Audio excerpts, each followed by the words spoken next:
We have a killer, first court appearance. He breaks down in court. Y'all pay attention, pay attention. Here we The go. murder of two elderly people this week was heartbreaking. Yeah, awful. The reaction to it today by the couple's own grandson was shocking as he stood before a judge. West 2's investigative reporter Greg Fox is in Brevard County with the story. In an unusual sight, 22-year-old Jeremiah Campbell was wheeled into the jail's courtroom where it soon became apparent 2 counts, second-degree murder. he was struggling emotionally with the alleged murders of his grandparents. Deputies had to help him stay standing while he cried and at one point vomited. Campbell was captured Wednesday night in West Melbourne after For you to vomit while you crying real hard. running from his grandparents' home. Mary White was found fatally shot inside. Reverend George White was shot as he tried to run to a neighbor's house for help and later died. A woman in the neighbor's house was wounded.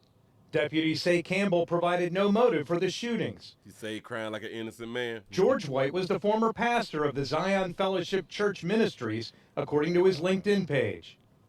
It's caused much grief because he fought so hard for this not to happen to anybody. Bishop Jacqueline Gordon of the New Shiloh Christian Center worked with Reverend White on the Pushback Community Alliance, aimed at helping to prevent violence. And he tried to mentor young people to show them you can start from nothing, but you can end up anywhere you want to go. So for him to have lost his life this way, it is so tragic. By phone, the White's daughter, Coretta Battle, told me, quote, "We are in mourning right now and don't have any comment on what happened or an explanation for it."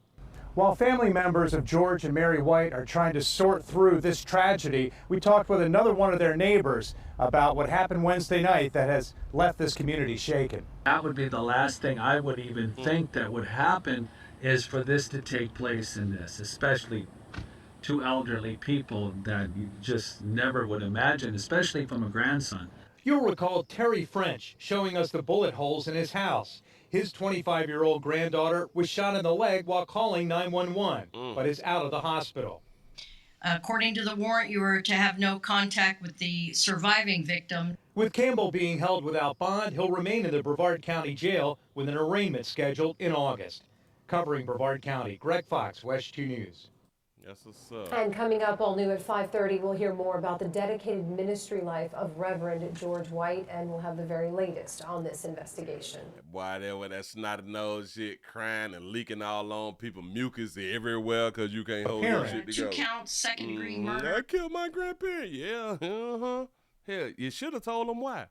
You should have told them why you had done knocked off Mary and your granddad.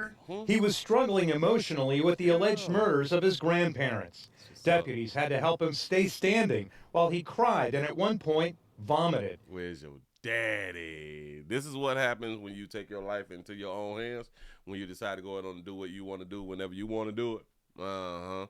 And then you done knocked off possibly the only people who even love you.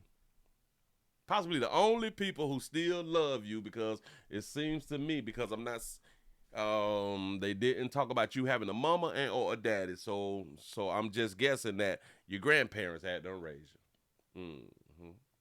The only people who care something about your head, and now you done knocked them off. Moving right along, I ain't gonna be much. Oh yeah, grandparents, y'all better watch them.